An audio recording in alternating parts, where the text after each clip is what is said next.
moi je suis archéologue du bâti et là j'interviens dans le cadre des sondages géotechniques pour sauvegarder l'information qui est issue des sondages. C'est-à-dire que quand on creuse un trou dans la terre, par définition on enlève la terre, donc on détruit toute information archéologique qu'elle pourrait contenir.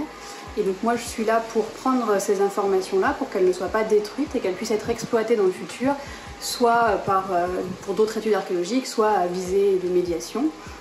Et donc là, quand les sondages sont creusés par les géotechniciens, moi après j'interviens, je fais des bords bien droits pour qu'on voit bien l'accumulation des couches de terre, je nettoie le sol pour voir s'il n'y a pas un mur, un trou de poteau, une fosse, un silo, quelle que soit une structure archéologique. Et une fois que j'ai fait ça, que j'ai tout bien nettoyé, tout fouillé, je fais des dessins, des relevés ça s'appelle, de l'ensemble de ces vestiges, de tout ce que j'ai trouvé, de l'accumulation des couches de terre, pour avoir l'information de à telle altitude apparaît telle couche de terre,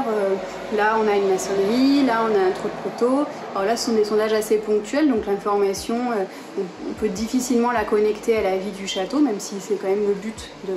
de l'opération. Mais l'accumulation des informations comme ça tirées de sondages, plus les études qui pourront être menées à plus grande échelle sur le château, permettent de renseigner l'occupation du château de sa création jusqu'à aujourd'hui.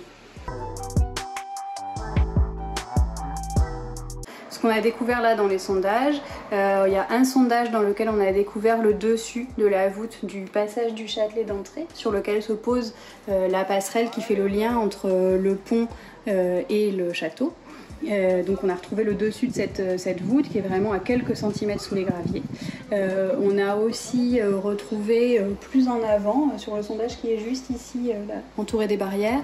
tout au fond on a découvert une couche qu'on dit dépotoir, c'est-à-dire que ce sont les poubelles qui ont été étalées pour faire un remblai. Et donc dans ces poubelles-là, on a trouvé une quantité assez importante de céramique, des ossements, qui sont des ossements animaux issus de la consommation de viande, et des coquillages, notamment ici des huîtres.